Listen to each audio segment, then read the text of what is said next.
Halo Tribuners, selamat siang. Anda sedang menyaksikan live update Tribun News edisi Selasa 28 Desember 2021. Siang ini akan kami sajikan informasi teraktual dan menarik yang akan dilaporkan secara langsung oleh reporter kami di lapangan. Bersama saya Diamita, inilah live update selengkapnya. Kita menuju kabar pertama, Tribuners dari Jawa Tengah, jalanan kota Solo bak lokasi pesta seusai tim kebanggaannya Persis Solo resmi promosi Liga 1 pada Senin 27 Desember 2021 malam kemarin. Laskar Sambernya kini lepas dari jeratan Liga 2 setelah mengalahkan Dewa United 2-1 dan masuk final Liga 2 melawan Rans Cilegon FC. Supporter Persis Solo, Pasopati tetap melakukan konvoi merayakan kemenangan meski aparat kepolisian sudah berjaga. Informasi lengkapnya dan bagaimana suasana malam kemarin saat konvoi akan disampaikan oleh rekan Christine Intan, jurnalis Tribun Solo yang kini sudah bergabung bersama kami. Halo rekan Christine.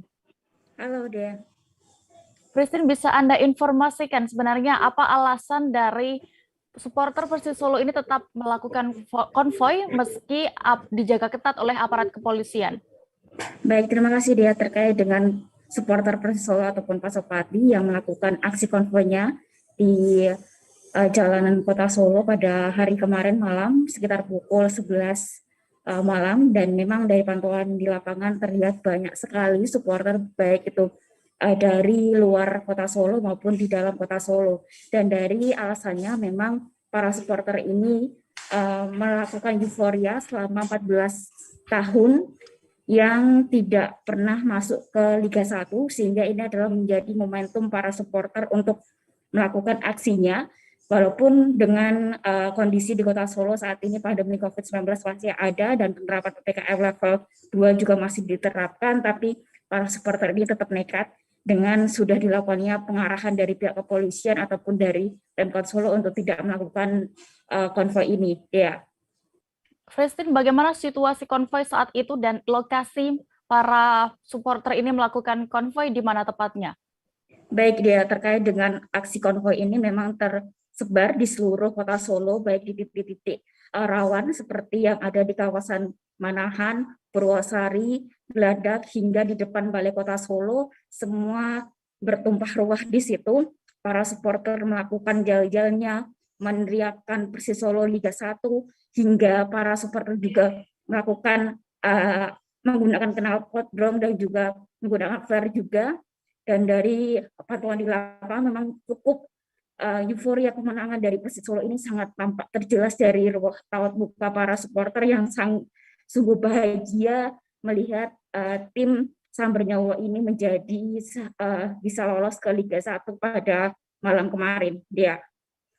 Lalu tindakan dari aparat kepolisian bagaimana terkait nekatnya para supporter ini tetap melakukan konvoi? Baik, Dia, terkait para supporter dari pihak kepolisian dari Kabak Ops Polresta Solo, Kompol Suyoto menyatakan bahwa dari pihak kepolisian sudah mengerahkan ratusan personil untuk melakukan pengamanan terkait dengan adanya para supporter dan penguraian massa, karena pada dasarnya dari pihak kepolisian juga melakukan aksi ini ataupun melakukan pembubaran ini untuk menanggulangi penyebaran COVID-19 yang ada di kota Solo dengan melakukan secara humanis, dengan melakukan pengarahan untuk melakukan jalur-jalur di jalan kota Solo ini untuk dibubarkan dan diurai, karena pada dasarnya para supporter ini berkumpul di beberapa titik itu, mulai dari di Manahan, Purwosari, dan juga di depan Balai Kota Solo. Dan dari keterangannya juga dari pihak Kompol Stoyo juga melakukan aksi ini ataupun melakukan pembubaran ini untuk semata-mata melindungi semua warga kota Solo dan juga dari luar kota Solo. Dia. Baik, terima kasih rekan Christine. Dan berikut Tribuners kami tampilkan keterangan dari Kabak Ops Polresta Solo, Kompol Sutoyo terkait konvoi berikut selengkapnya. Kan supporter Persis yang mana malam ini ada laga dan menang, sehingga mereka spontanitas menyampaikan euforia dan turun. Sehingga kita lakukan pengamanan secara persuasif, menghimbau untuk bubar kepada rekan-rekan kita karena demi keamanan kita bersama. Didorong mundur atau gimana ini? Kita himbau untuk bubar kembali pulang. Seperti apa yang kita sampaikan, dan rekan-rekan melihat sendiri apa yang dilakukan rekan-rekan semuanya petugas secara humanis, secara keluarga, sehingga alhamdulillah mereka juga mau menuruti apa yang kita sampaikan untuk dilakukan. Berarti tidak ada penangkapan sama sekali? Tidak ada. Setelah ini nanti akan kita perhitungkan, kalau mereka masih ada akan kita lakukan penindakan sebagaimana pelanggaran yang ditemukan nantinya. Salah satunya tadi juga penguraian ya, Dan? Ya, kita kita pecah sehingga jangan sampai menjadi satu.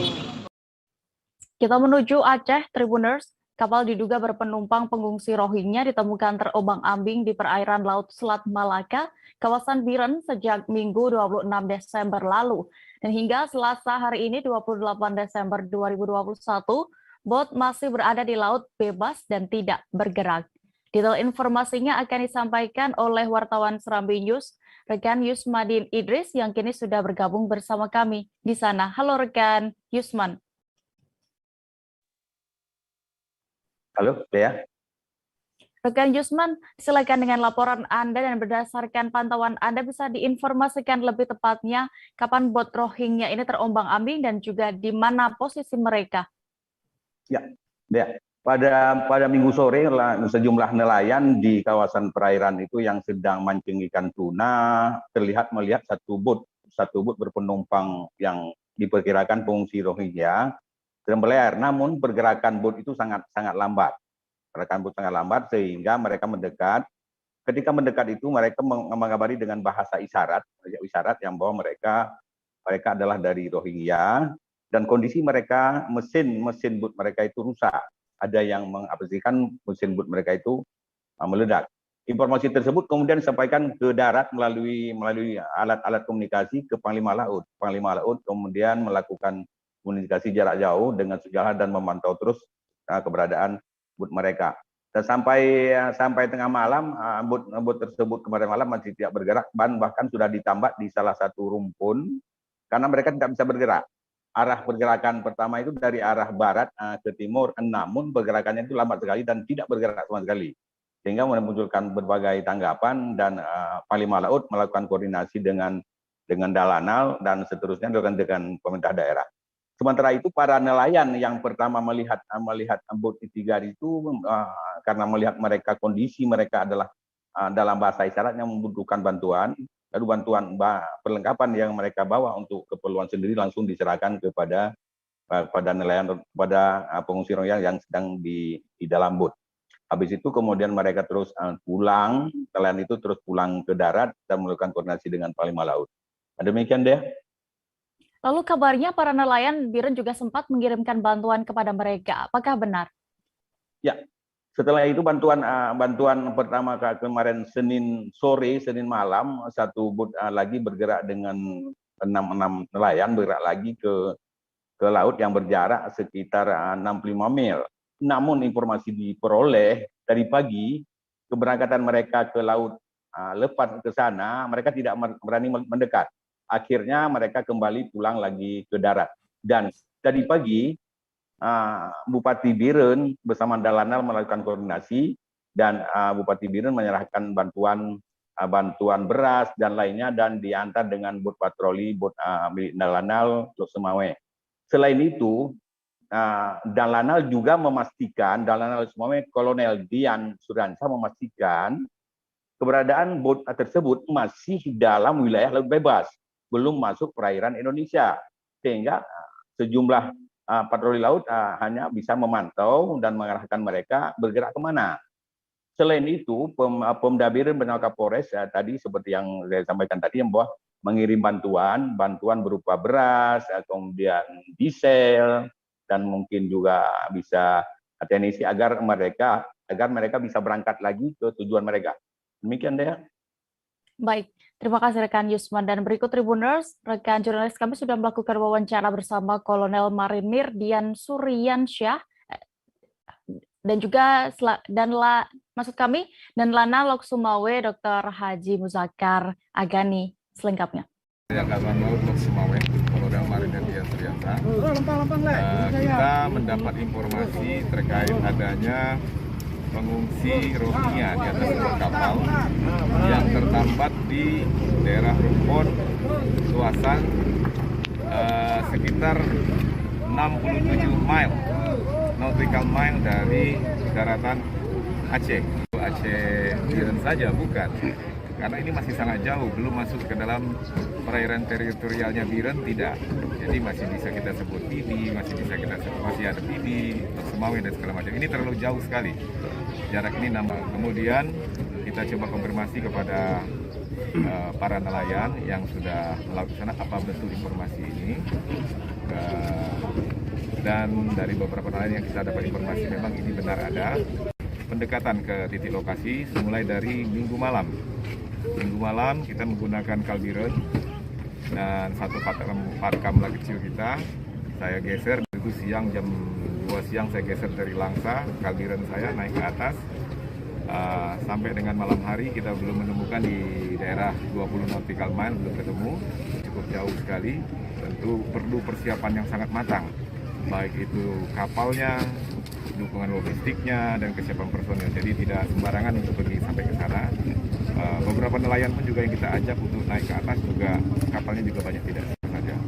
Nah ini kita dari hari Minggu sudah di Biren, kita sudah melaporkan kepada pimpinan di atas kita.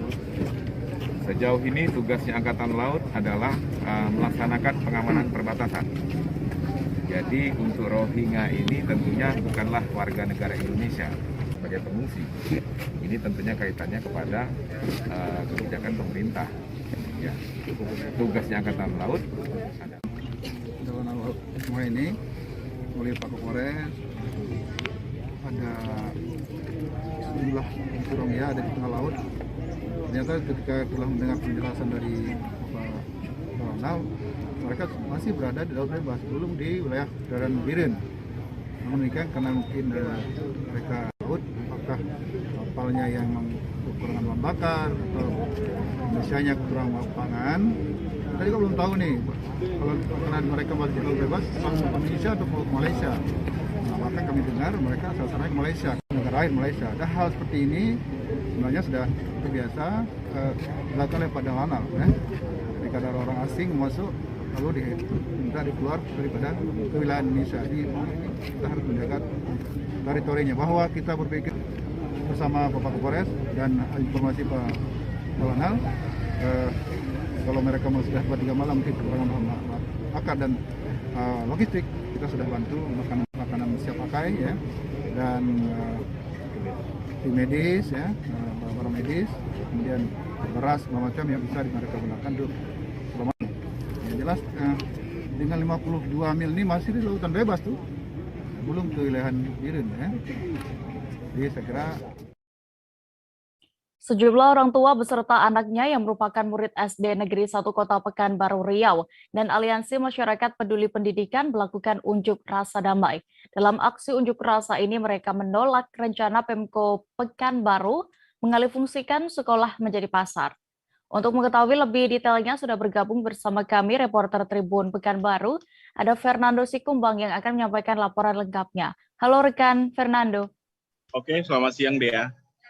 Ya, silakan berdasarkan pantauan Anda bisa diceritakan jalannya unjuk rasa para murid SD dan juga orang tuanya tersebut.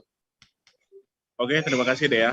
Informasi yang diperoleh di lapangan Dea, para wali murid dan juga orang tua bersama dengan sejumlah aktivis peduli pendidikan di Kota Pekanbaru menggelar aksi di depan SDN 1 Kota Pekanbaru yang berada di Jalan Ahmad Yani, Kota Pekanbaru Dea.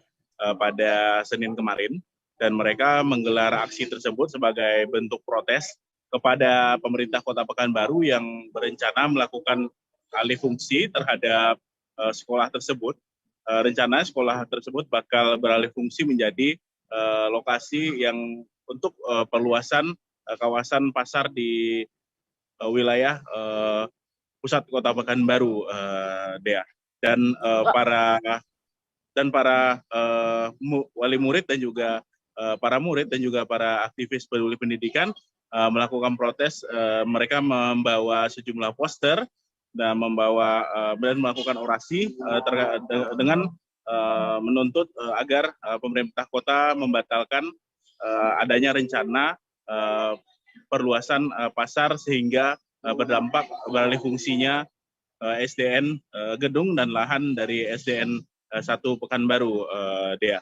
Dan mereka melakukan aksi tersebut sempat menimbulkan keramaian di Jalan Ahmad Yani sehingga arus lalu lintas pun sempat terganggu pada aksi tersebut, Dea. Lalu apa saja yang menjadi tuntutan mereka? Sebenarnya tuntutan dari wali murid ya hanya 2 poin saja, poin pentingnya. Yang pertama mereka menuntut agar pemerintah kota membatalkan terkait rencana alih fungsi dari bangunan dan juga lahan di SD Negeri 01 Pekanbaru yang berada di Jalan Ahmad Yani. Dan yang kedua mereka tidak ingin nantinya para murid nantinya yang bersekolah di sana harus pindah Dea ke sekolah lainnya, apalagi para murid masih berada di semester ganjil dan mereka belum menerima raport, apalagi mereka belum menerima raport dan juga mereka belum naik ke kelas berikutnya, sehingga para orang tua khawatir nantinya proses pendidikan anak-anaknya yang bersekolah di sekolah tersebut menjadi terganggu akibat adanya kebijakan dari pemerintah kota yang melakukan alih fungsi terhadap lahan dan juga bangunan sekolah tersebut untuk perluasan kawasan perdagangan di sekitar Jalan Ahmad Yani. Begitu, Dea. Ya, rekan Fernando, lalu apakah sudah adakah tanggapan dari Pemko Pekanbaru maupun Dinas Pendidikan terkait aksi unjuk rasa ini? Oke, Dea. Pemerintah Kota Pekanbaru sudah menanggapi aksi tersebut, Dea. Dan pemerintah kota menyampaikan bahwa agar para wali murid dan juga guru di sekolah tersebut memahami dengan kebijakan yang dilakukan terkait alih fungsi lahan dan juga bangunan di sekolah tersebut. Mereka punya pertimbangan, apalagi tim sudah melakukan kajian terhadap rencana alih fungsi lahan dan juga bangunan di sekolah tersebut. Mereka sudah melakukan kajian sejak tahun 2019 silam, namun ada rencana penerapannya bakal dilakukan dalam waktu dekat. Walau demikian, pihak pemerintah kota masih belum memastikan kapan bakal dilakukan alih fungsi lahan dan juga bangunan yang ada di sekolah tersebut. Saat ini masih dalam proses dan pemerintah kota sendiri meminta wali murid dan juga guru yang mengajar di sekolah tersebut memahami kebijakan yang sudah dilakukan, apalagi sejumlah kajian sudah dilakukan oleh tim terpadu sehingga memutuskan sekolah tersebut nantinya bakal dialih fungsi. Dan orang tua juga diimbau tidak perlu khawatir, pihak Dinas Pendidikan memastikan para murid nantinya tetap bisa bersekolah di kawasan yang ada di dekat kediamannya masing-masing, dekat rumahnya masing-masing, Dea. Sehingga para orang tua tidak perlu khawatir ketika anak-anaknya harus terpaksa pindah setelah adanya kebijakan alih fungsi lahan dan juga bangunan sekolah tersebut. Begitu juga guru nantinya bakal dipindahkan ke sekolah terdekat dari pemukimannya atau sekolah-sekolah lain yang posisinya tidak jauh dari kawasan sekolah SD 01 Pekanbaru yang di Jalan Ahmad Yani ini. Begitu, Dea, informasinya. Baik, Tribuners, berikut rekan kami sudah melakukan wawancara bersama salah seorang wali murid SDN 01 Pekanbaru bernama Rina. Kami tampilkan selengkapnya. Apa nih kegiatan apa di sini, Bu? Ini sekolah ini mau dijadikan pasar. Dipindahkan anak kami secara sepihak, kami nggak tahu para orang tua. Dipindahkan secara sepihak. Diacak-acak anak ini semuanya mau sekolah di mana diacak-acaknya. Kami pun nggak terima soalnya anak baru mau terima lapor, belum tamat, baru naik lagi. Kalau naik bisalah kita tahu apa kan. Ini belum lagi kebijakan. Alasannya apa nih, Bu? Mau dipindahkan? Alasannya kami mau dijadikan pasar. Itu separuh udah jadi pasar, 1, 2 udah jadi pasar tuh. Udah berapa lama, Bu? Udah lama tuh, dari tahun berapa tuh udah lama tuh, dari 5 pasar menjadi 3 pasar. Nah, dari 5 SD menjadi 3 SD. Sekarang dari 3 SD menjadi 2 SD. 2 SD dan menjadi 1 SD. Sekarang mau diambilnya lagi dijadikan pasar. Sekelompok pemuda yang tergabung dalam solidaritas anti togel di Papua meminta Polda Papua segera menutup pusat usaha bandar togel di Kota Jayapura. Pasalnya mereka beranggapan togel sangat merugikan masyarakat Papua. Togel sama sekali tidak mendatangkan keuntungan dan merusak masyarakat. Kabar selengkapnya akan disampaikan Aldi Bimantara, jurnalis Tribun Papua yang kini sudah terhubung bersama kami di sana. Halo Aldi, silahkan dengan laporan Anda. Iya, baik Dea dan juga Tribuners, dilaporkan dari Jayapura, Papua. Benar sekali, sekelompok pemuda yang tergabung dalam Solidaritas Anti Togel di Papua, sebanyak sekira 50 orang lebih, ini melakukan orasi, menyampaikan aspirasinya di salah satu perumahan yang disinyalir sebagai tempat pusat judi togel yang ada di kawasan Dok 5, Kota Jayapura, Papua. Dan dalam kesempatan kami meliput di sana, Dea dan juga Tribuners, diinformasikan bahwa dalam kesempatan wawancara, ini perwakilan dari Solidaritas Anti Togel, Hengki Hilapok, mengatakan kepada kami, ke awak media, bahwa dalam orasinya ia mengatakan togel ini sangat merugikan masyarakat Papua dan pihaknya dalam hal ini komunitas Solidaritas Anti Togel di Papua meminta untuk pihak kepolisian di Papua, khususnya di Kota Jayapura ini menutup langsung pusat judi togel yang disinyalir menggunakan mesin di wilayah perumahan tersebut. Dea. Ya, Aldi, bisa Anda gambarkan bagaimana saat itu secara rinci jalannya demo ini dan apa saja tuntutan yang diutarakan para peserta demo ini? Iya, baik Dea dan juga Tribuners, dapat saya informasikan memang lokasi demo ini berada di kawasan Dok 5, Kota Jayapura, Papua.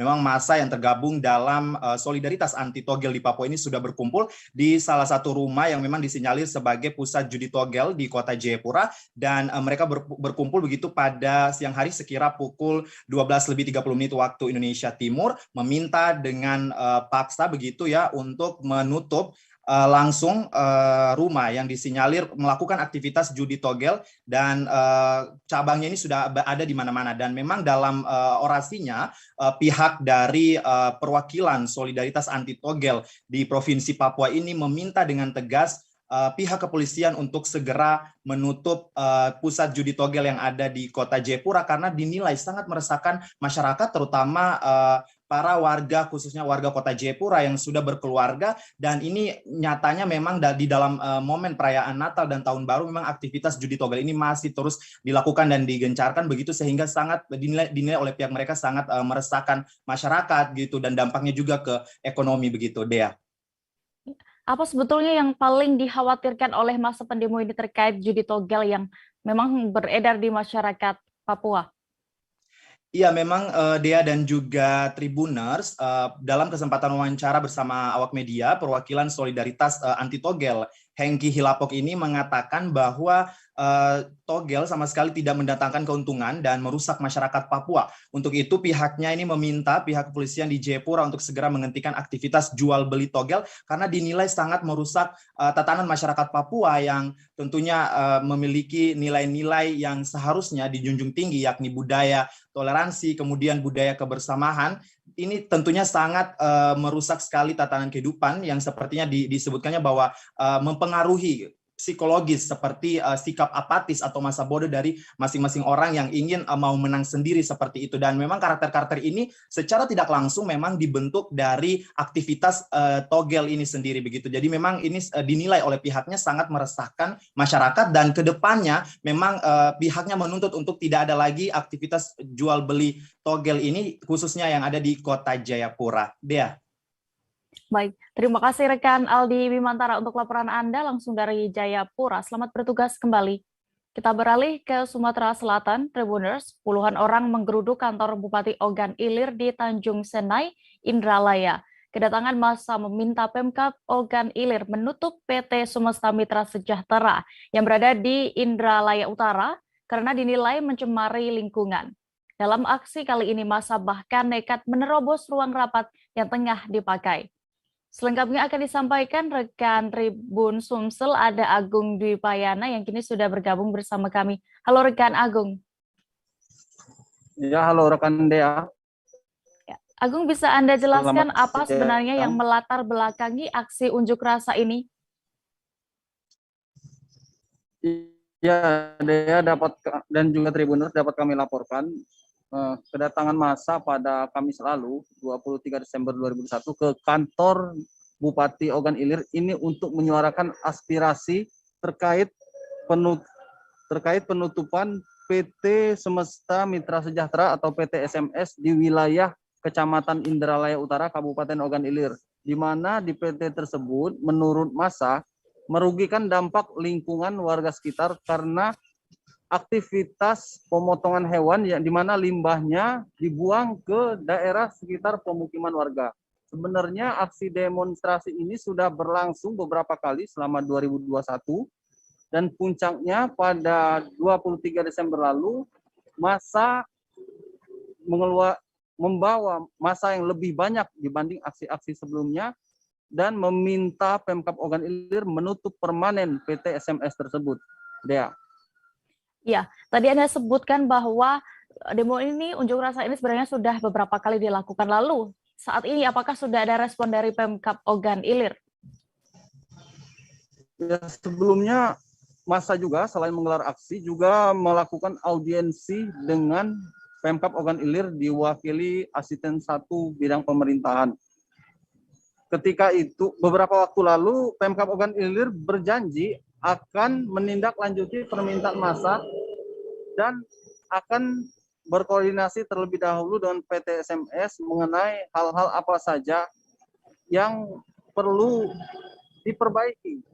Saat ini Pemkab Ogan Ilir juga sedang menagih kepada PT SMS agar memenuhi persyaratan diantaranya analisis mengenai dampak lingkungan dan tingkat pencemarannya di lingkungan tersebut. Jika seandainya PT bersangkutan tidak dapat memenuhi persyaratan yang diminta oleh Pemkab Ogan Ilir, maka tidak menutup kemungkinan perusahaan tersebut di bidang perusahaan yang bergerak di bidang pemotongan hewan tersebut akan ditutup. Dea. Lalu bagaimana saat itu situasi di ruang rapat, mengingat tadi memang diinformasikan bahwa para peserta demo ini masuk ke ruang rapat yang tengah dipakai? Ya, sebenarnya ketika aksi unjuk rasa di saat bersamaan itu ada dilakukan rapat percepatan vaksinasi COVID-19 di Ogan Ilir. Awalnya petugas gabungan baik Satpol PP maupun kepolisian membatasi aksi massa hanya dilakukan di depan aula kantor. Namun massa memaksa masuk hingga ke ruang rapat sehingga aktivitas di dalamnya bubar dan ditunda untuk rapat percepatan COVID-19 itu. Selain itu juga massa meminta untuk bertemu langsung dengan Bupati Ogan Ilir. Namun di dalam ruangan, Wakil Bupati Ogan Ilir Ardani sebenarnya sudah bersedia menemui massa, namun massa menolak dan hanya ingin bertemu langsung dengan Bupati Ogan Ilir, Pancawijaya Akbar. Karena keinginan massa tersebut tidak direspon, tidak sesuai permintaan maksud kami, massa lalu melakukan tindakan sedikit anarkis, diantaranya dengan melempar telur dan membuat kekacauan di dalam ruangan. Namun ketika itu kondisinya segera dapat diamankan oleh petugas yang berjaga. Dea. Ya, lalu setelah ada aksi ini bagaimana? Apakah Pemkab Ogan Ilir maupun aparat sudah menindaklanjuti tuntutan massa? Ya, sejak aksi beberapa waktu lalu sebenarnya Pemkab Ogan Ilir maupun aparat penegak hukum sudah menindaklanjuti. Berhubung dengan aksi massa yang terakhir, melalui Polres Ogan Ilir, Pemkab sudah meninjau ke lokasi tersebut dan untuk saat ini merekomendasikan kepada PT SMS agar memindahkan tempat pembuangan limbah jauh dari pemukiman warga dengan radius 3 km. Sementara dari sisi administrasi, perusahaan bersangkutan segera diminta melengkapi persyaratan dokumentasi mendirikan, maksud kami melaksanakan usaha di lokasi tersebut di wilayah Indralaya Utara. Dea. Baik, Tribuners rekan Agung sudah melakukan wawancara bersama koordinator aksi Junaidi dan juga Kasatpol PP Ogan Ilir Samrowi. Berikut kami tampilkan liputan lengkapnya untuk Anda. Kita mau bertemu dengan Kapolres karena Kapolres bisa menyampaikan katanya kasat intel apa yang kita tuntutkan gitu. Kita coba ke sana karena di dalam tadi kita terpaksa diusir oleh pihak Pol PP yang dimana pihak Pol PP itu tidak mencerminkan etika dan adat, Pak. Kenapa itu kita dikeluarkan tadi? Karena katanya di dalam kantor ini kita tidak layak usir kita ya. Oh, diusir. Diusir kita. Jadi kita mau menyuarakan apa ini? Menyuarakan tentang PT SMS yang melanggar sanksi administratif paksaan dengan nomor keputusan nomor 487 pada tanggal 24 November 2020 sampai dengan 25 Maret 2021. PT SMS tidak melakukan pemenuhan kewajiban itu, Pak. Semestinya apa tuntutan kita? Tuntutnya cabut dan bekukan izin PT SMS itu saja, Pak. Kenapa? Melanggar apa dia itu? Atau lingkungannya atau gimana? 4 bulan itu belum melakukan yang namanya pemenuhan kewajiban itu, Pak. Kewajiban apa itu? Kewajiban semacam yang dianjurkan oleh SK nomor 487. Oh gitu. Jadi tidak ramah lingkungan boleh dibilang gitu. Sudah masuk ke ruangan, sudah melempar telur-telur ke tempat-tempat ini tertentu ya. Jadi sehingga mereka dipaksa harus mundur. Bukan berarti kita ada petisi, tidak ada. Artinya ada semacam anarkis dari mahasiswa tersebut atau gimana? Ada sedikit ada. Jadi kita diperintahkan untuk memukul mundur mahasiswa tersebut. Ya, tapi jangan cara baik, Pak. Pak, aturannya masa ini harusnya batasnya di aula ya, Pak? Ya, mereka disarankan untuk sebatas tidak memasuki tempat ruang kerja, tetapi mereka maksa harus masuk. Ya. Ke ruang kerja? Ya, ke ruang kerja, ke ruang rapat ya, sehingga kita melakukan tindakan untuk pengamanan tersebut. Alhamdulillah mereka juga bersedia untuk menuntut. Tadi menuntut apa deh, Pak, mahasiswa tersebut? Mereka menuntut agar penutupan PT SMS yang bergerak di kandang ayam, peliharaan ayam yang ada di Desa Loro. Tapi Bupati tidak ada di ruangan atau gimana? Kebetulan Pak Bupati ada kegiatan lain, tadi juga sudah ditemui oleh Pak Wakil Bupati, namun mereka enggan. Kami akan jeda sejenak Tribuners, tetaplah di live update. Oke, apa kabar Bang Arifki di sini untuk strateginya? Kalau saya sendiri di Jumip 37 ini yang semalam baru mulai, saya udah pasti. Sebenarnya aku nggak ngerasa itu penangkapan atau penggerebegan atau apapun itu. Karena gini loh, posisinya aku kriteria. Jadi kita mengenal disebut dengan stroke yang tidak berdarah dengan stroke yang berdarah. Stroke yang tidak berdarah itu biasanya ditandai dengan adanya penyumbatan. Kalau itu terjadi di sini mungkin pikirnya tidak ke situ kali ya, tapi kalau di Korea atau di Kamboja itu ada beberapa paper yang saya itu Mas, ya, dulunya tukang koran. Oh gitu ya. Tukang koran. Ya, saya baca itu, Pak. Tuh kan pernah baca kan? Ya. Jadi kalau saya jadi Pangdam itu udah bersyukur banget. Si anak ini dijadikan sebagai tersangka begitu. Ya, kalau ini kita bicara yang di luar kasus Sebongombo ya. Dengan nama hujan shower, di mana terdapat batas jelas antara daerah hujan dan tidak hujan yang biasanya terjadi pada fase awal mature stage atau tahap berbahaya itu Kang. Jadi mulai artinya terjadinya perlembekan. Nah itu untuk penetrasi akan sulit. Gitu, ya. Dok, saya ini menurut saya memang tidak mudah. Bukan urusan tanah diambil. Kalau misalnya Amerika Serikat sekarang. Rasulullah mengatakan dalam sebuah hadis bahwa berpuasa di 6 hari Syawal itu. Oke, apa kabar Bang Arifki di sini untuk strateginya? Kalau saya sendiri di Jumip 37 ini yang semalam baru mulai, saya udah pasti. Sebenarnya aku nggak ngerasa itu penangkapan atau penggerebegan atau apapun itu. Karena gini loh, posisinya kriteria. Jadi kita mengenal disebut dengan stroke yang tidak berdarah dengan stroke yang berdarah.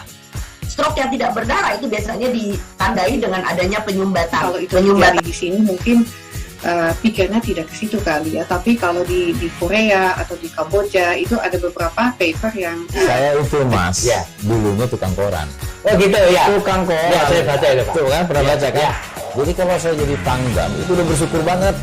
Si anak ini dijadikan sebagai tersangka begitu.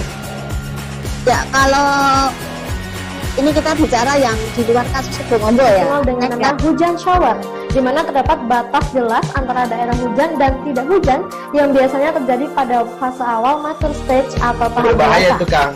Jadi mulai artinya terjadinya perlembekan. Nah, itu untuk penetrasi akan sulit begitu ya. Dok, saya ini menurut saya memang tidak mudah, bukan urusan tanah diambil. Kalau misalnya Amerika Serikat sekarang, Rasulullah mengatakan dalam sebuah hadis bahwa berpuasa di 6 hari Syawal itu. Oke, apa kabar Bang Arifki di sini untuk strateginya? Kalau saya sendiri di Jumip 37 ini yang semalam baru mulai, saya udah sebenarnya aku nggak ngerasa itu penangkapan atau penggerebegan atau apapun itu, karena gini loh, posisinya aku kriteria. Jadi kita mengenal disebut dengan stroke yang tidak berdarah dengan stroke yang berdarah. Stroke yang tidak berdarah itu biasanya ditandai dengan adanya penyumbatan. Kalau itu terjadi di sini mungkin pikirnya tidak ke situ kali ya, tapi kalau di Korea atau di Kamboja itu ada beberapa paper yang saya itu mas, dulunya tukang koran. Terima kasih Tribuners, Anda masih menyaksikan live update Tribun News. Kita menuju informasi berikutnya. Kepala desa di Kabupaten Cirebon berinisial MH harus berurusan dengan petugas unit Tipikor Satreskrim Polresta Cirebon. Pasalnya, MH yang menjabat sejak tahun 2015 lalu terbukti mengorupsi dana bantuan langsung tunai atau BLT tahun 2020. Dana BLT periode Oktober hingga Desember 2020 tersebut seharusnya diberikan kepada 178 keluarga penerima manfaat atau KPM di desanya. Informasi lengkapnya akan disampaikan reporter Tribun Cirebon, ada rekan Ahmad Imam Bayhaqi yang kini sudah tersambung bersama kami. Halo rekan Imam. Ya, halo ya. Bisa Anda informasikan berapa total dana yang dikorupsi pelaku ini? Ya, dalam kasus korupsi ini, kepala desa yang berinisial NH mengkorupsi sejumlah dana desanya yang jumlahnya mencapai 325 juta yang berasal dari beberapa program, di antaranya APBD desa pada tahun 2019 dan bantuan untuk pembelian bibit ikan senilai 10 juta dan dana BLT tahun 2020 periode Oktober, November, dan Desember 2020. Dan jumlah dari hasil penghitungan Inspektorat Kabupaten Cirebon, kerugian negara dalam kasus tersebut mencapai 325 juta rupiah. Ya. Lalu saat ini setelah ditangkap, apakah oknum kepala desa atau Kuwu di Cirebon sudah ditetapkan sebagai tersangka, Imam? Dan bagaimana untuk proses hukum selanjutnya? Ya, saat ini kepala desa berinisial NA sudah ditetapkan tersangka oleh penyidik dari Polresta Cirebon dan sudah ditahan di Mapolresta Cirebon untuk penyelidikan lebih lanjut. Saat ini petugas kepolisian masih melakukan penelusuran aset atau aset tracing mengenai harta kekayaan tersangka yang untuk mengganti kerugian negara dalam kasus korupsi tersebut, karena dari pengakuan MA sendiri bahwa uang yang dikorupsi tersebut sudah habis digunakan untuk membayar utang dan kebutuhan pribadinya, sehingga MA tidak bisa mengganti kerugian negara, sehingga aset-aset miliknya akan disita sebagai ganti rugi untuk kasus tersebut. Demikian ya. Ya, apakah sudah ada informasi berapa lama ancaman pidana yang dikenakan terhadap tersangka ini, Imam? Ya, MH ini dijerat pasal 2 junto pasal 3 Undang-Undang Nomor 31 tahun 1999, junto pasal 8 Undang-Undang Nomor 20 tahun 2001 tentang tindak pidana korupsi, dan ancaman hukuman yang diberikan kepada tersangka maksimal adalah penjara 20 tahun dan denda paling banyak senilai 1 miliar rupiah. Demikian, ya. Baik. Dan Tribuners, terkait kasus korupsi ini, Kasat Reskrim Polresta Cirebon, AKP Anton telah memberikan keterangannya. Berikut kami tampilkan liputan lengkapnya untuk Anda. Saya akan merilis satu buah kasus tindak pidana korupsi. Nah, di sini kita sudah menetapkan satu orang tersangka atas nama MH, ya, adalah salah seorang kepala desa. Ya. Waktu kejadian dan tempat perkara yaitu pada tahun anggaran 2019 sampai dengan tahun 2020 di Desa Tanjungmaya, Kecamatan Ciledug, Kabupaten Cirebon. Nah, di sini modus operandinya pelaku yaitu pertama bahwa pada tahun 2019 pelaku tidak melaksanakan seluruh kegiatan sebagaimana yang dimaksud atau tertuang dalam APBDes tahun 2019, ya, namun uang anggarannya diserap habis, ya, dan penggunaan uangnya digunakan untuk kebutuhan pribadi serta membayar hutang. Kemudian tahun 2020 tersangka juga menggunakan anggaran dana BLT, ya, bantuan langsung tunai dari bulan Oktober, November, Desember tahun 2020 dan dana pembelian bibit ikan, ya, yang bersumber dari dana desa tahun anggaran 2020 untuk juga membayar hutang keperluan pribadinya. Sehingga dana BLT yang merupakan program prioritas dari pemerintahan dalam rangka menanggulangi dampak ekonomi COVID-19 tidak disalurkan kepada 178 keluarga penerima manfaat. Kemudian berdasarkan hasil pemeriksaan ke tersangka dan juga hasil audit kerugian negara yang dikeluarkan oleh Inspektorat Kabupaten Cirebon bahwa terdapat kerugian keuangan negara sebesar 325.140.857. Sejumlah buruh terdiri dari 2 wanita dan 4 laki-laki yang terlibat penerobosan ruang kerja Gubernur Banten resmi menjadi tersangka. Penetapan ini berdasarkan alat bukti dan meyakinkan fakta-fakta yang tampil dianalisa menggunakan alat face recognizer unit Inavis di Treskrimum Polda Banten. Saat ini kepolisian disebut juga masih memburu 6 orang lainnya yang juga diduga terlibat aksi tersebut. Detail informasinya akan disampaikan oleh rekan wartawan Tribun Banten, ada Ahmad Tajudin di sana yang akan menyampaikan laporannya. Halo rekan Tajudin.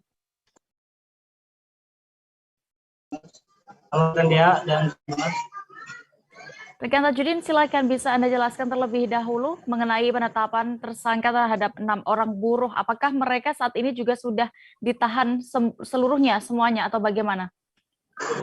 Baik rekan Dea dan Tribuners, perlu diketahui bahwa pada kemarin, pada hari Senin kemarin, Polda Banten mengungkap kasus di mana ada sekitar 6 orang buruh ditetapkan sebagai tersangka oleh Ditreskrimum Polda Banten, di mana 6 buruh ini ditetapkan sebagai tersangka karena telah menerobos masuk di ruangan Gubernur Banten dan juga menduduki kursi kerja Gubernur Banten, di mana 6 tersangka ini ada 2 perempuan dan 4 laki-laki, di mana 4 laki-laki berinisial AP dari Tangerang, kemudian OS dari Tangerang, dan juga SH dari Cilegon, serta MHF dari Pandeglang.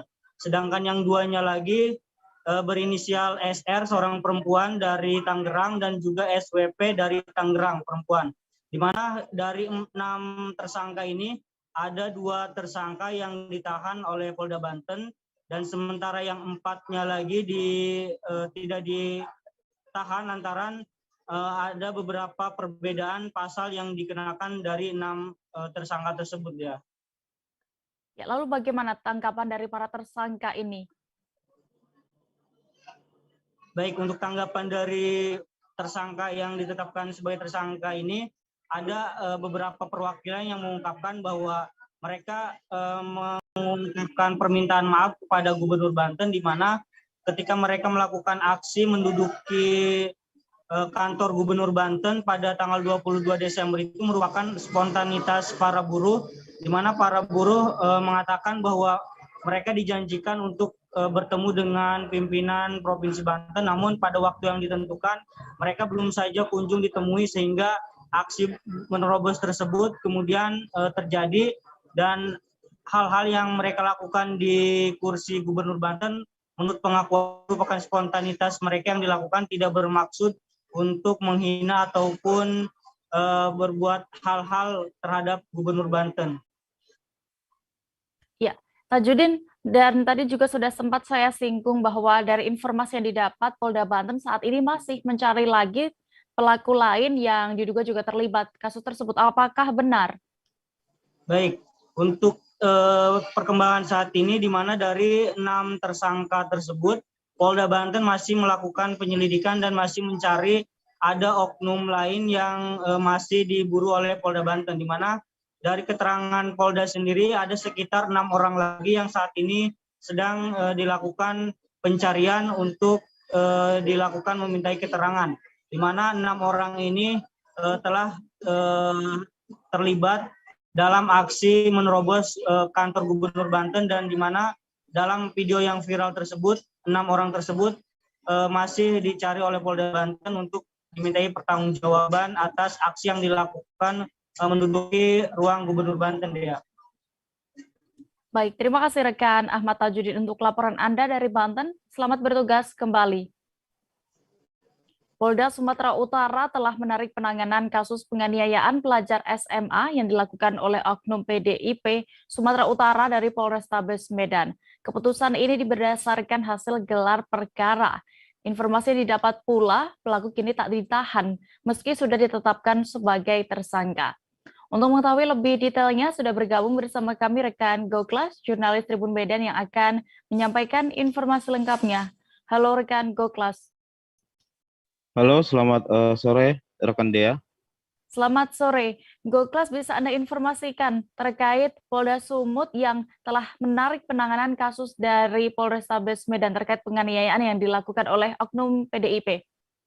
Ya, jadi semalam pihak Polda Sumut telah menggelar konferensi pers terkait dengan proses hukum yang dijalani oleh oknum PDIP yang sebelumnya menganiaya remaja di daerah Johor. Adapun sebenarnya konferensi pers yang dilakukan Polda Sumut ini itu hanya berselang sekitar 2 hari dari konferensi pers yang dilakukan oleh pihak Polrestabes Medan terkait dengan kasus tersebut. Nah, berdasarkan keterangan Kabid Humas Polda Sumut, yaitu adalah Kombes Hadi, menjelaskan alasan kenapa pada akhirnya kasus tersebut tidak lagi ditangani oleh Satreskrim Polrestabes Medan, namun ditarik ke Ditreskrimum Polda Sumut. Itu berdasarkan hasil gelar perkara yang dilakukan di Polrestabes Medan. Nah, adapun hal itu dikarenakan ada untuk menindaklanjuti agar proses hukum ini lebih objektif dalam proses penanganannya. Adapun dari pihak Dirkrimum Polda Sumut itu menjelaskan bahwa agar masyarakat agar tetap mempercayakan kasus tersebut dapat diselesaikan dengan baik dan dengan bijak dan seadil-adilnya oleh pihak kepolisian. Sebab memang ada beberapa isu yang beredar terkait dengan di mana oknum PDIP tersebut telah menjadi tersangka namun tidak ditahan, seperti itu, Dea.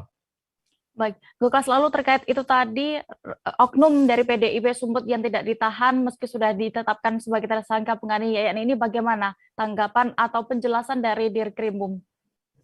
Nah, jadi penjelasan Dirkrimum sebenarnya agak sedikit berdalih. Mereka justru mengatakan biarkan pihak kepolisian bekerja terlebih dahulu. Artinya penyidik dibiarkan untuk kembali mengulas terkait dengan penetapan pasal yang disangkakan kepada oknum PDIP tersebut. Nah, sebelumnya sebenarnya keterangan dari Kabid Humas Polda Sumut menerangkan bahwa alasan kenapa dia itu meskipun tersangka dia tidak ditahan itu karena ancaman hukuman dari pasal yang disangkakan itu di bawah dari 5 tahun. Namun dari beberapa komentar pengamat hukum termasuk dari Lembaga Bantuan Hukum Medan, LBH Medan, itu menjelaskan bahwa sebenarnya ada perangkat hukum yang bisa menyangkakan tersangka tersebut ataupun oknum PDIP tersebut itu bisa ditahan meskipun disangkakan pasal dia 5 tahun di bawah 5 tahun di penjara, seperti itu. Dea. Baik, lalu bagaimana tanggapan dari keluarga korban? Nah, keluarga korban yang semalam juga hadir di dalam konferensi pers setelah mengikuti, mereka berkomentar bahwa pihaknya akan memang menyerahkan seluruh kasus ini untuk ditangani oleh Polda Sumut dan mereka menuntut profesionalisme dari pihak kepolisian dalam menangani kasus ini. Dan terkait dengan kenapa dia tidak ditahan, itu pun pihak keluarga mengatakan akan menyerahkan seluruhnya saja kepada pihak Polda Sumut. Nah, namun terkait dengan apakah nantinya akan ada proses damai, dari pihak kuasa hukum keluarga korban itu mengatakan tidak akan mengikuti proses hukum jikalau nanti pihak Polda Sumut ataupun pihak kepolisian itu mengajukan damai, mereka akan menolak. Seperti itu dia. Baik, Tribuners, berikut akan kami tampilkan keterangan dari Kabid Humas Polda Sumut, Kombes Hadi Wahyudin, dan juga Dirkrimum Polda Sumut, Kombes Satan Dirsan Atmaja terkait kasus ini selengkapnya. Hukum program pemerintah dalam memberantas atau menekan pandemi COVID-19. Kemudian rekan-rekan tadi sudah sampaikan oleh Pak Kabid Humas terkait ada satu perkara yang sebelumnya ditangani oleh Polres Medan, yaitu kasus penganiayaan terhadap anak. Kemudian dari hasil gelar perkara, kasus itu akan dilimpahkan ke Polda Sumut dalam penanganannya, yang mana tersangka saat ini sudah pelaku saat ini sudah ditetapkan tersangka. Saya sampaikan kepada rekan, percayakan kepada kami akan proses, kami akan tidak lanjutin penanganan perkara tersebut dengan profesional dan seadil-adilnya. Ya, saya tidak banyak lebar terkait dengan pelimpahan laporan polisi tersebut, karena ada dua case, ada dua perkara lagi yang akan kita sampaikan kepada rekan-rekan, dan ini penting untuk disampaikan karena ada kejadian yang kemarin dan mungkin ada hal yang perlu kami sampaikan kepada media terkait tindak pidana perdagangan orang. Jadi rekan-rekan, kembali lagi, case pertama adalah masalah penganiayaan, ini sudah berjalan dan sudah ada penetapan tersangka. Kemudian berkaitan dengan masalah kendaraan, nanti kita akan berkoordinasi dengan Direktorat Lalu Lintas Polda Sumatera Utara. Kita akan sampaikan bagaimana posisi atau keabsahan daripada kendaraan tersebut. Jangan ragu dan jangan rekan-rekan percayakanlah kepada Polda Sumatera Utara. Nanti akan kita sampaikan terkait dengan posisi kendaraan itu sendiri. Sepakat? Percaya bahwa kasus ini ditarik untuk kembali atau kemudian didalami oleh penyidik. Jadi pertanyaan itu sebenarnya dari awal sudah terjawab. Jadi harusnya nggak muncul lagi pertanyaan itu, tapi nggak apa-apa. Kalau nggak bertanya namanya bukan wartawan. Baik, yang berikutnya Bapak Dirkrim dengan beberapa ahli hukum, kemudian hadir juga tadi malam Ibu Kadis PPA, kemudian Kasat Reskrim, Kabid Propam, dan lain sebagainya di Polrestabes, bahwa kasus itu ditarik. Sekali lagi, kasus itu ditarik ke Polda Sumatera Utara. Dalam hal ini di Treskrim yang akan menindaklanjutinya agar lebih objektif dalam proses penanganannya. Kita bekerja secara profesional, bukan karena ada tekanan dan lain sebagainya. Sekali lagi, hasil gelar perkara mengatakan sepakat bahwa kasus ini ditarik ke Ditreskrim Polda Sumatera Utara untuk didalami. Jelas.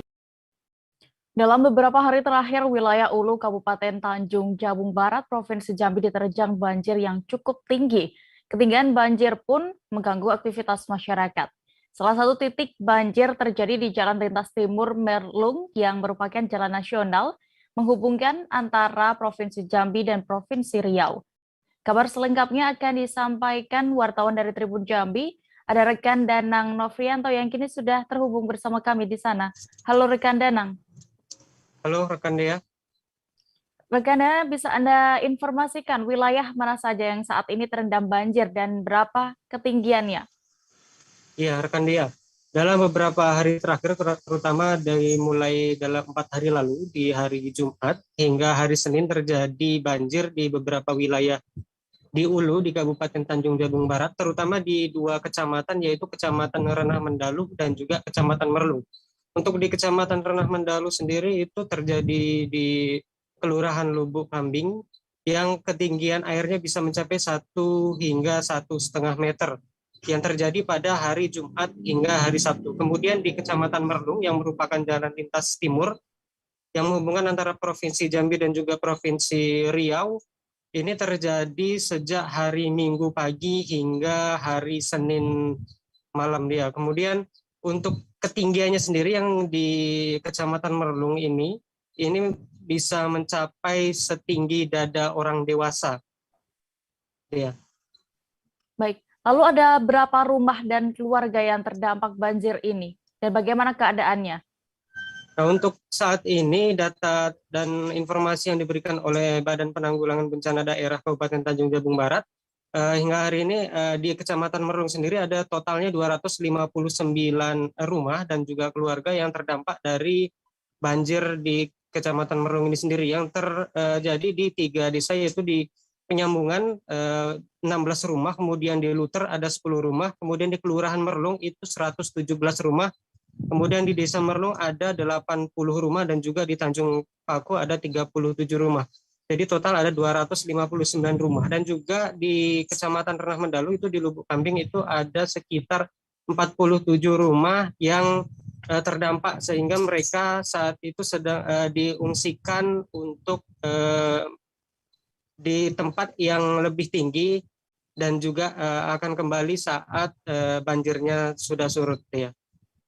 Baik. Lalu apakah ada informasi penyebab terjadinya banjir di Kabupaten Tanjung Jabung Barat yang lumayan tinggi ini, Danang, dan juga bagaimana tindakan pemerintah menyikapi banjir yang melanda kali ini?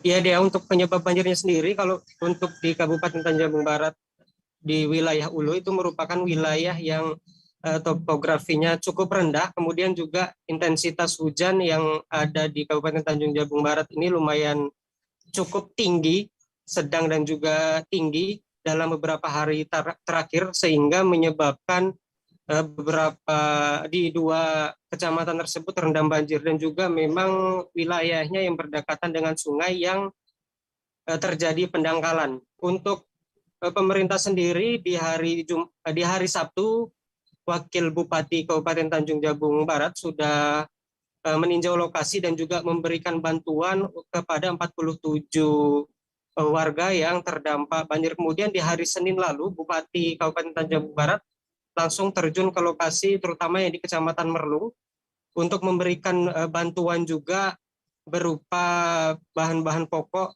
kemudian bahan makanan, dan juga tempat-tempat untuk tempat tidur. Ya.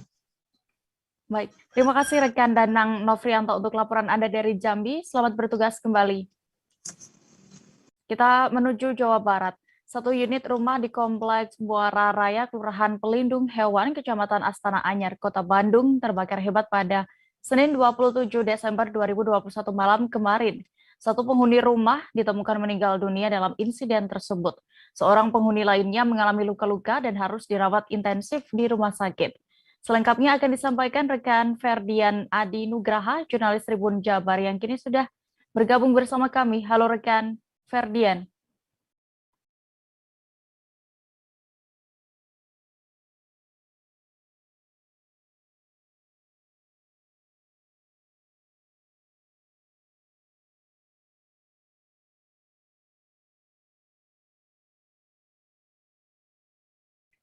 Halo rekan Ferdian.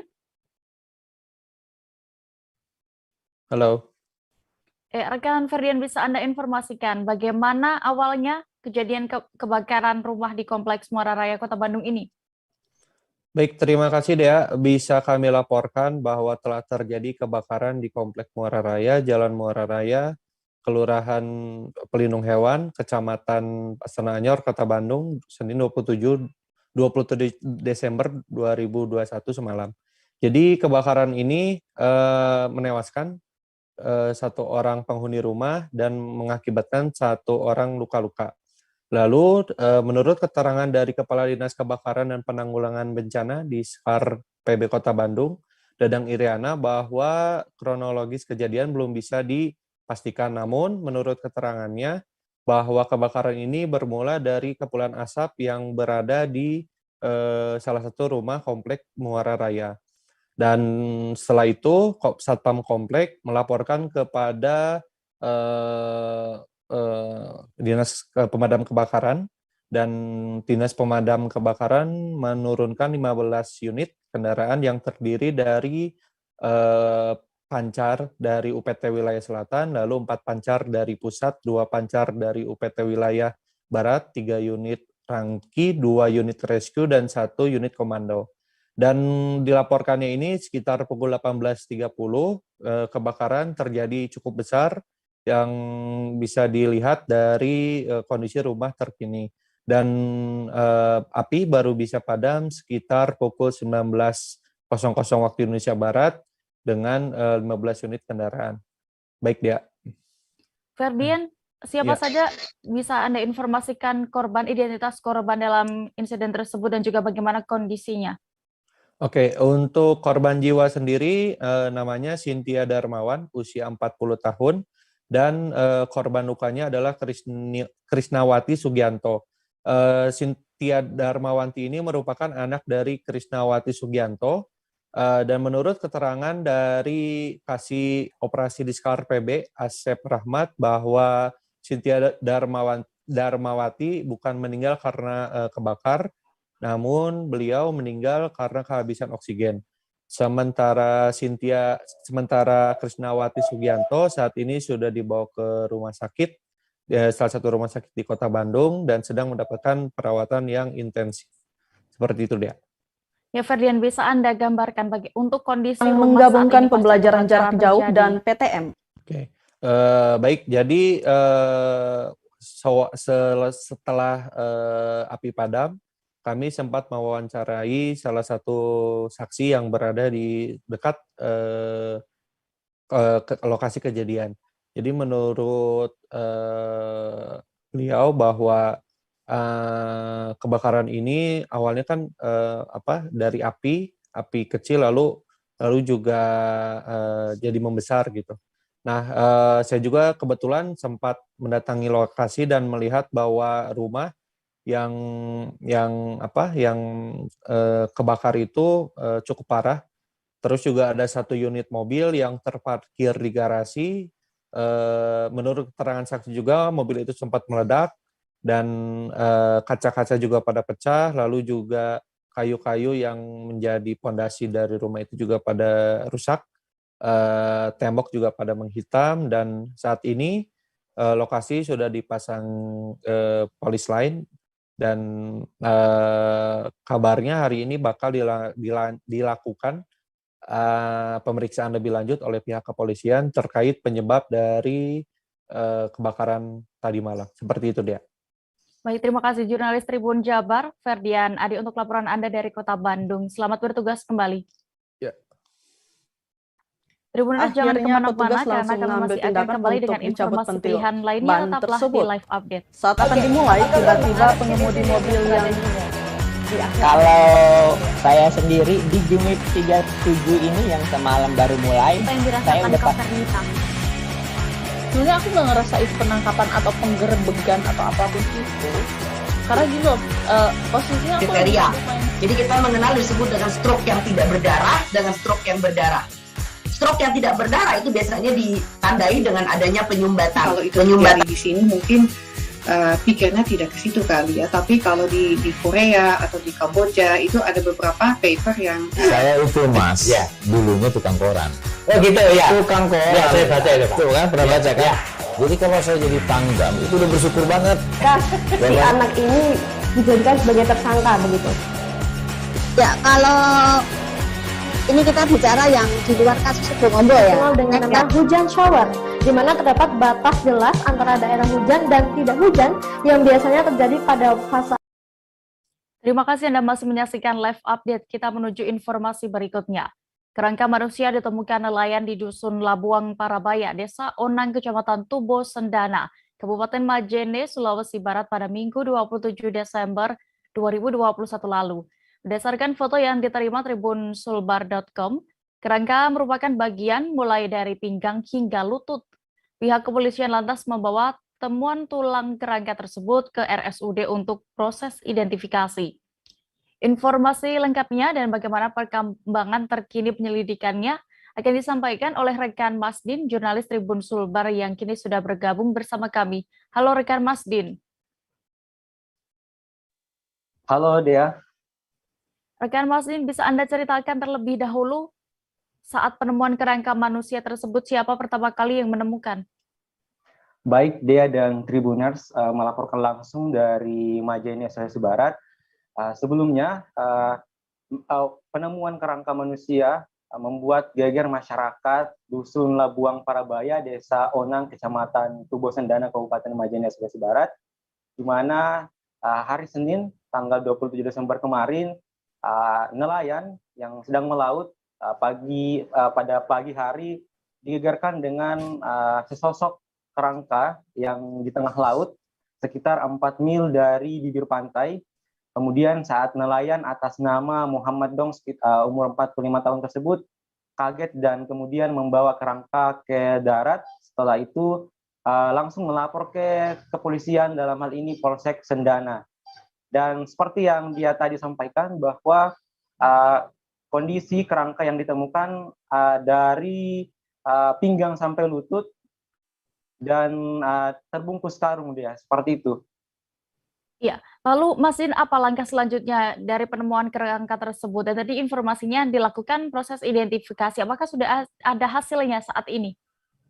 Baik, Dea dan Tribuners, sejauh ini dari pernyataan pihak kepolisian bahwa dalam hal ini Kapolsek Sendana itu Suryanto mengatakan bahwa kerangka manusia tersebut dibawa ke RSUD Majene pada sore harinya untuk dilakukan identifikasi lebih jauh, mengingat tidak ada satupun identitas yang kartu pengenal atau identitas yang ada di kerangka manusia tersebut, hanya bisa dikenali dari celana warna hitam merek Reebok yang dikenakan, dan juga dari pihak rumah sakit sendiri saat dikonfirmasi kemarin belum ada respon lebih jauh, seperti itu dia. Baik, Tribuners, terkait penemuan ini, rekan jurnalis kami sudah melakukan wawancara bersama Kapolsek Sendana, Ibtu Suryanto. Berikut kami tampilkan liputan lengkapnya untuk Anda. Penemuan kerangka mayat ini, Bunda. Ini awalnya informasi dari nelayan, jadi pada saat pagi hari ada nelayan dari Desa Onang berangkat untuk mencari ikan. Kemudian di laut sekitar 4 mil ya, dari bibir pantai menemukan sesosok rangka manusia yang diduga memang manusia di dalam karung. Di dalam karung, Bunda. Ya, dalam karung. Selanjutnya diapakan ini, Bunda? Ini kami bawa ke rumah sakit Umum Majene untuk dilakukan pemeriksaan lebih lanjut dari pihak rumah sakit. Kemudian nanti akan informasikan kepada halayak untuk diketahui apakah ini siapa yang punya keluarga ataupun ini mayat ini mungkin ada yang mengenal dalam ciri-cirinya. Kalau tidak, Konan akan dimakamkan ya? Akan dimakamkan secepat mungkin. Mantap. Harga cabai rawit di Pasar Gede Kota Madiun, Jawa Timur melambung tinggi dalam 1 pekan terakhir. Jika sebelumnya harga cabai rawit berkisar Rp50 hingga Rp60.000 per kilogram, hari ini bisa mencapai Rp85.000 per kilogram. Menurut salah seorang pedagang, naiknya harga cabai ini karena datangnya musim hujan yang merusak tanaman cabai. Detail informasinya akan disampaikan oleh Sofyan Arif Chandra, wartawan Tribun Jatim yang kini sudah bergabung bersama kami di sana. Halo rekan Chandra. Halo rekan Dea, selamat siang Tribuner. Rekan Chandra, bisa Anda informasikan kapan harga cabai ini terpantau mulai naik dan apa penyebabnya? Iya Dea, untuk harga cabai rawit di Kota Madiun memang terpantau naik, terutama di Pasar Gede. Tadi kami sempat menanyai beberapa pedagang di Pasar Gede Kota Madiun dan benarkan bahwa harga cabai rawit ini di Pasar Gede Kota Madiun mulai naik. Untuk puncaknya itu naik mulai sepekan terakhir dia, atau sekitar tanggal 18 itu. Harga cabai rawit yang semula 50.000 ini langsung naik menjadi 80.000 lebih, dan ini ditengarai akibat datangnya musim hujan yang menyebabkan cabai di petani ini menjadi busuk.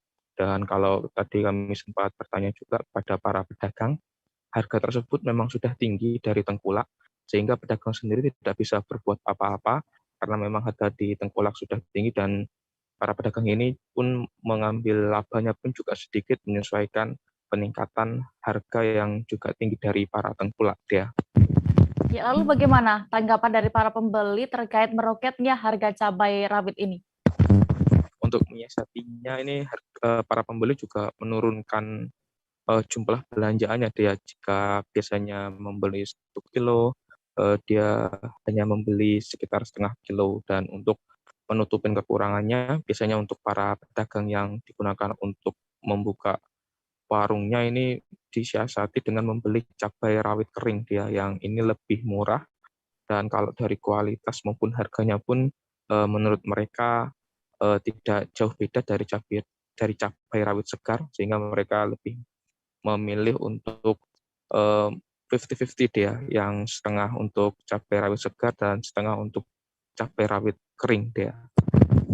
Ya, Chandra, lalu berdasarkan pantauan Anda, adakah komoditas lain yang juga naik di Pasar Gede Kota Madiun? Untuk komoditas lain juga yang mengalami kenaikan cukup signifikan adalah telur dia. Telur ini juga naik hampir 2 kali lipat atau 100%, ini juga mulai sekitar tanggal 18. Berbeda dengan cabai, kalau telur ini naik ditengarai karena tingginya permintaan pada saat hari raya Natal ini. Mungkin banyak acara sehingga permintaan telur ini menjadi tinggi, sehingga stoknya terus menipis. Kalau selain Natal, ini para pedagang juga mengatakan faktor lainnya itu ketika bantuan sosial dari pemerintah ini naik, terutama bantuan pangan non-tunai yang berupa bisa beras maupun telur, ini juga biasanya menaikkan harga telur di pasaran dia. Kalau harga telur di pasaran untuk yang ada pencairan BPNT ini biasanya naik dari sekitar 20.000 menjadi 25.000 per kilogram. Nah, untuk akhir tahun ini, kalau tadi saya dengar dari para pedagang, berbarengan dia antara Natal dengan pencairan bantuan sosial ini, sehingga naiknya cukup signifikan. Kalau biasanya harganya ini per kilogram antara 20.000 hingga 21.000, ini bisa sampai 39.000 dia di Pasar Gede Kota Madiun. Selain telur ini, bawang bombay juga terpantau naik, lalu harga tomat super ini juga naik. Jika biasanya hanya sekitar 6.000 per kilogram, ini naik jadi hampir 10.000 per kilogram dia. Untuk komoditi lain terpantau stabil, mulai dari bawang putih, bawang merah, maupun bawang putih cutting juga terpantau stabil rekan dia. Baik, terima kasih rekan Chandra. Dan berikut Tribuners, jurnalis kami sudah melakukan wawancara bersama salah seorang pedagang di sana, Purwanto. Berikut wawancara lengkapnya. Keterangan juga udah mahal, terus kebutuhan yang dibutuhkan untuk acara hari Natal itu mungkin. Oh, berarti dampak Natal tahun baru ini ya mungkin ya. Kebutuhan meningkat ya. Hari sama apa sih itu? PKH apa itu? Oh, bantuan itu. Oke. Lah hubungannya apa, Pak? Sama bantuan itu? Bantuan langsung naik loh, Mas. Oh, kebutuhannya meningkat gitu ya. Ini pokoknya tiap kali PKH keluar, telur langsung naik. Ya, oh, bantuan pangan non tunai itu toh, Pak, yang ada telur gitu. Iya. Pokoknya tiap itu cair pasti. Oh, karena itu permintaan meningkat ya, Pak ya. Iya. Terus dampaknya ke ini ya, telur yang dijual pedagang ini ya. Oh, berarti dari apa? Petani peternaknya ya emang naik. Ya? Naik. Oh, langsung itu bisa 3.000 4.000 langsung kalau naik.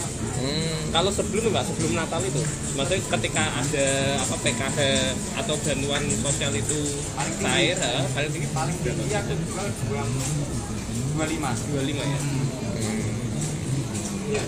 Berarti saat ini mungkin ini ya karena Natal tahun baru sama bantuan sosial itu turun gitu ya. Vaksin sekarang udah turun, PKH kan terakhir kemarin. Iya. Ini udah mulai. Dia mulai menurun gitu ya. 3 hari yang lalu pokoknya aku masih 31. Kemarin sama hari ini udah 29. Ada keluhan dari pembeli nggak Pak? Oh masih. Banyak Pak? Tanya toh, ada berapa? Kalau yang warung-warung itu kan nggak bisa tuh Mas, ganti harga. Makanya itu ya agak dikurangin. Agak dikurangin ya. Iya. Kalau Bapak sendiri stoknya juga dikurangi? Enggak lah, aku tiap hari paling. Tak hanya di Jawa, Tribuners, harga komoditi cabai di Kabupaten Sintang, Kalimantan Barat juga terus meroket menjelang akhir tahun. Di Pasar Junjung Buih, Kecamatan Sintang, misalnya, pedagang menjual cabai per kilogramnya seharga Rp200.000 per 27 Desember 2021 kemarin. Kenaikan harga cabai merah di level pedagang eceran ini lantaran harga cabai di level agen juga mengalami kenaikan. Untuk mengetahui lebih detailnya sudah bergabung bersama kami reporter Tribun Pontianak, Agus Pujianto yang akan menyampaikan informasi lebih lengkapnya. Halo rekan Agus. Halo rekan Dea. Ya, bisa Anda informasikan harga cabai di Kabupaten Sintang, Kalimantan Barat ini melejit hingga menyentuh Rp200.000 per kilogramnya. Apa faktornya? Baik Dea dan Tribuners, dapat saya laporkan bahwa harga cabai di Kabupaten Sintang, Kalimantan Barat pada Senin kemarin itu mencapai level tertinggi yang pernah terjadi di Kabupaten Sintang, yaitu per kilonya dijual seharga Rp200.000 di tingkat pedagang eceran. Kenaikan harga ini juga terjadi di tingkat agen karena dijual dari agen itu seharga Rp170.000. Kenaikan harga cabai ini disebabkan oleh sejumlah faktor. Pertama, karena pasokan cabai dari petani lokal maupun dari luar Sintang itu berkurang. Pertama dari petani lokal yang tepatnya yang berada di Desa Pakak itu gagal panen. Faktornya karena cuaca, kemudian ada juga terserang hama. Itu dia. Lalu bagaimana sikap para pedagang dan juga konsumen dengan kenaikan harga tersebut?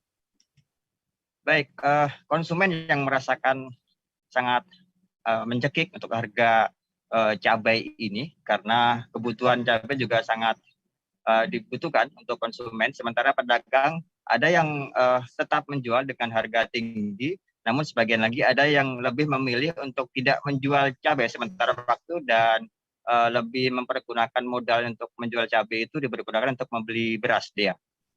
Ya, lalu terkait melejitnya harga cabai saat ini, apakah sudah ada respon dari Disperindak di sana, Agus?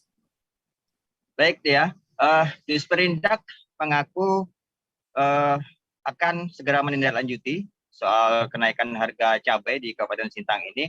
Hanya saja prediksinya kenaikan harga ini diprediksi sampai dengan 2 bulan ke depan karena harga stabil diperkirakan masih akan lama karena pasokan masih berkurang karena beberapa hal faktor yang saya sebutkan tadi. Kemudian Disperindak untuk jangka pendek belum bisa mendatangkan cabai dari luar Kalbar karena juga pasokan berkurang.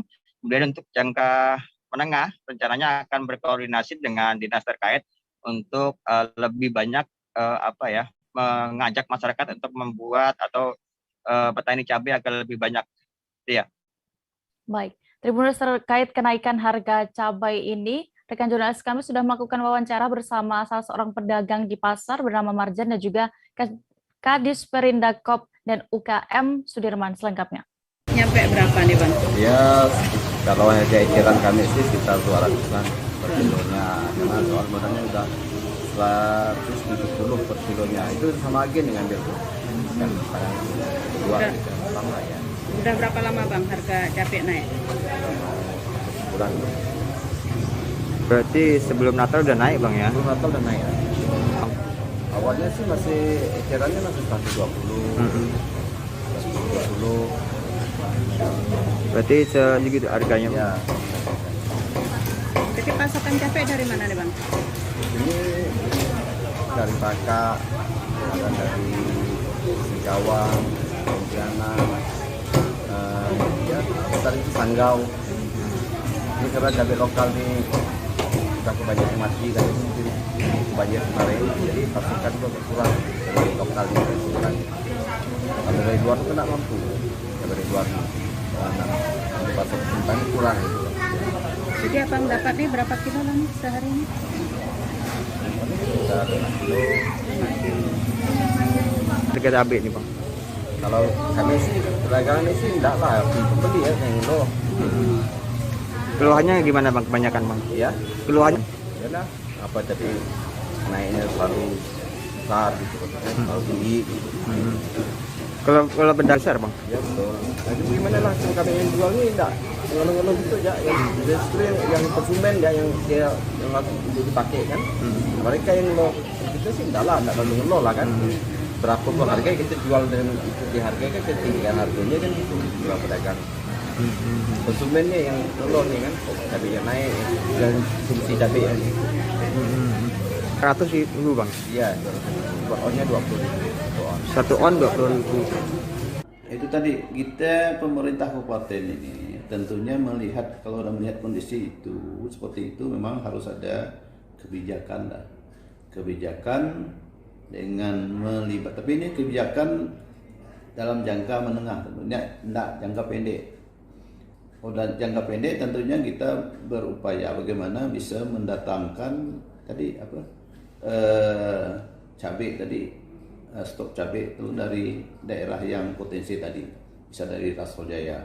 Tetapi untuk jangka panjang, menengah dan panjang tentunya memang harus ada keterlibatan instansi vertikal, instansi ya, dinas instansi yang ada di Sintang. Misalnya untuk meningkatkan budidaya cabai ini kan harus, itu ada porsi di dinas pertanian, kan seperti itu. Kemudian hortikultura juga. Nah ini yang harus ke depan tentunya satu pemikiran yang harus komprehensif, melibatkan dinas yang ada di Sintang untuk bagaimana mengeroyokkan budidaya cabai ini bisa dilakukan oleh masyarakat, terutama daerah-daerah yang potensi tadi. Kalau ini tidak ada ya fokus untuk menganukan cabai memang susah. Kita dah tahu bahwa kendala selama ini ya karena produksinya kurang, kemudian keinginan masyarakat untuk budidaya cabai itu juga ya rendah. Kan harus kita dorong pemerintah ikut mengintervensi tentunya, mengajak melakukan pembinaan lah seperti itulah. Tapi itu dilakukan oleh dinas yang ada di Sintang. Kalau kami di Seperindak ini kan hanya dari aspek pemasaran cabai, produksi cabai kan harus dipasarkan, itu tugas. Perhelatan penyelenggaraan Musabaqah Tilawatil Quran 2021 tingkat Kota Sorong, Papua Barat resmi dibuka. Rencananya penyelenggaraan MTQ tingkat Kota Sorong ini akan berlangsung mulai hari ini 28 Desember hingga 30 Desember 2021 mendatang. Dalam sambutannya, Wali Kota Sorong, Lambert Jitmantu, mengatakan perjalanan kontestasi MTQ di daerah ini harus lebih baik. Kabar selengkapnya akan disampaikan rekan wartawan dari Tribun Papua Barat, ada Sahwan Ashari Raharusun yang kini sudah bergabung bersama kami di sana. Halo rekan Sahwan. Halo, selamat sore Dea. Selamat sore Sahwan. Bisa Anda informasikan seperti apa suasana pembukaan MTQ tingkat Kota Sorong hari ini? Ya, Dea dan juga Tribuners dimanapun Anda berada, hari ini dapat saya kabarkan dari Kota Sorong, Papua Barat bahwa sekitar pukul 9 waktu Indonesia Timur, MTQ tingkat Kota Sorong resmi digelar dan dibuka langsung oleh Wali Kota Sorong dan juga Forkopimda serta pengurus dari LPTQ Kota Sorong sendiri. Dan sekian, Dea. Ya, lalu berapa untuk jumlah peserta dan jumlah mata lomba yang akan diperlombakan dalam MTQ tahun ini di Sorong, Sawan? Ya, berdasarkan wawancara kami dengan pihak panitia, mereka mengaku bahwa untuk peserta jumlahnya dari sekitar kurang lebih 100 kori dan koriah yang mana berasal dari 10 distrik di Kota Sorong dan mata lomba yang dilombakan di dalam MTQ tingkat Kota Sorong sendiri untuk tahun 2021 ini ada 2 cabang mata lomba, yang mana ada lomba tilawatil Quran dan juga ada tahfiz Quran, yang mana di dalam tahfiz Quran itu ada beberapa cabang mata lomba, yaitu terdiri dari untuk lomba juz 1 juz, terus 5 juz, 10 juz, dan juga 20 juz serta 30 juz, begitu dia. Ya, bagaimana tanggapan Wali Kota Sorong terkait gelaran MTQ kali ini dan juga harapannya bagaimana? Ya, berdasarkan laporan yang dipaparkan pada saat pembukaan tadi, Wali Kota Sorong Lambertus Mau, beliau sangat bangga karena ada salah satu putra terbaik, anak terbaik dari Kota Sorong bisa mewakili Indonesia ke Dubai, sehingga kontestasi MTQ ini beliau sangat mendukung, dan beliau berharap kontestasi MTQ baik tingkat Kota Sorong dan juga tingkat provinsi hingga nasional, pihak penyelenggara dalam hal ini LPTQ Kota Sorong sendiri tidak boleh merekrut ataupun ada tilawah, ada para anak-anak ataupun yang ikut dalam MTQ ini tidak boleh ada yang yang ditransfer dari luar daerah, begitu. Baik, terima kasih rekan Safwan. Dan berikut Tribuners, ada keterangan dari Ahmad Lambarahang Metan selaku Ketua 1 LPTQ Kota Sorong dan juga Lamberjit Mau selaku Wali Kota Sorong. Selengkapnya. Kita mulai di Masjid Madrasah ke-8 Kota Sorong ini, peserta yang siap untuk berlomba dilaksanakan di Aula Manmudir Sorong untuk berlomba selama 2 hari. Ini kan pembukaannya di gedung ini. Nanti untuk pelaksanaan lombanya di mana, Bapak? Pelaksanaan sudah direncanakan akan menempati Masjid Madrasah Dia Negeri Kota Sorong. Untuk lomba-lombanya saja ini apa nih, Bapak? Apa mata lombanya? Lomba yang terbanyak adalah ada 2 bidang lomba, yaitu tilawatil Quran. Yang pertama dan kedua adalah dari 4 jenis lomba tahfizil Quran. Golongan 1 juz, golongan 5 juz, golongan 10 juz, golongan 20 juz, dan golongan 30 juz. Bapak, ada harapan bahwa MTQ ini harus ada jebolan-jebolan Kota Sorong, alumni MTQ 2021 bisa mewakili Papua Barat. Itu kira-kira bagaimana, Bapak? Tentu Kota Sorong ini memiliki sumber daya yang terkait dengan mereka-mereka yang punya kualitas terkait dengan ada 2 bidang yang kami jadi andalan kami, yaitu tilawatil Quran dan tahfizul Quran. Dan tahfiz Quran ini sudah pernah mewakili Kota Sorong ke tingkat nasional, dan tilawatil Quran sebagaimana Qori'ah tampil pembukaan tadi itu pernah mewakili Kota Sorong ke tingkat nasional. Itu didikan lokal.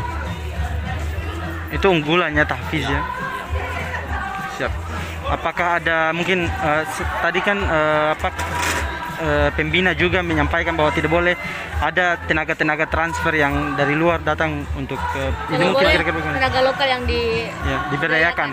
Baik, untuk Kota Sorong 3 tahun sudah berjalan, 3 tahun masa 2012 saya mulai masuk dan tangani kegiatan MTQ. Saya perintahkan kepada Ketua Umum dan Ketua Panitia dan Ketua MTQ tidak boleh transfer atau sewa tenaga pelatih dari luar Kota Sorong.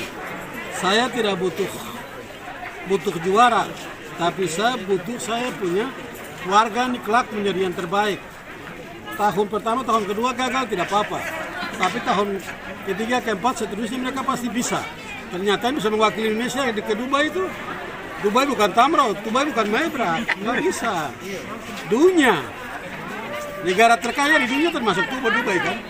Jadi saya bangga, tadi dengar ada bangga. Mimpiku menjadi kenyataan. Luar biasa kan? Tentunya Pemkot juga mendukung ya? Oh sangat. Saya tiap tahun saya bawa muka. MTQ pertama di Kabupaten Sorong itu saya pikul kasur dengan tempat tidur. Tanya Pak Kismandu. Pak Kismandu dia ketua panitia, saya yang pikul. Karena mereka punya tempat tidur itu tidak ada kasur, tidak ada bantal. Satu hari itu saya langsung bawa sini naik ke atas. Saya tahu dan saya punya kori dan kori aku tidur tempat yang bagus. Jangan pikir juara, makan minum bagus dulu baru bisa juara kan gitu. Bapak terkait gedung Bina mereka ini. Dari waktu ke waktu Kota Sorong terbaik kan. Jadi saya mengharapkan supaya MTQ kali ini biar lebih baik lagi. Dukungan doa kita semua. Kita ke Sorong Selatan bertarung di sana bukan untuk dikalahkan, tapi mereka menyalahkan semua kori dan kuliah dari Papua Barat. Ya.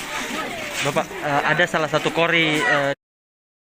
Memasuki libur Nataru, mal-mal di Bandar Lampung kini justru buka lebih lama dibandingkan dengan sebelum libur Nataru. Menurut keterangan manajer mal, perubahan tersebut berlaku sejak tanggal 24 Desember 2021 hingga tanggal 3 Januari 2022 mendatang. Selengkapnya akan disampaikan Jelita Dini Kinanti, jurnalis Tribun Lampung yang kini sudah bergabung bersama kami. Halo rekan Jelita. Halo Dea. Rekan Jelita, bisa Anda informasikan lebih rincinya terkait jam buka dan tutup mal-mal di Kota Bandar Lampung saat libur Nataru ini? Iya Dea, memang memasuki libur Nataru ini mal-mal di Bandar Lampung ini mengalami perubahan jam ya. Jadinya jam bukanya itu tuh lebih lama dibandingkan dengan sebelum libur Nataru. Jadi untuk Mall Kartini dengan Matahari Department Store itu dari buka jam 10 pagi dan tutupnya itu jam 10 malam. Kemudian untuk Mall Bumi Kedaton itu untuk tanggal 24 Desember, kemudian tanggal 26 sampai tanggal 30 Desember 2021 dan nanti tanggal 2 sampai 3 Januari 2022 buka jam 10 pagi, tutupnya jam 9:30 malam.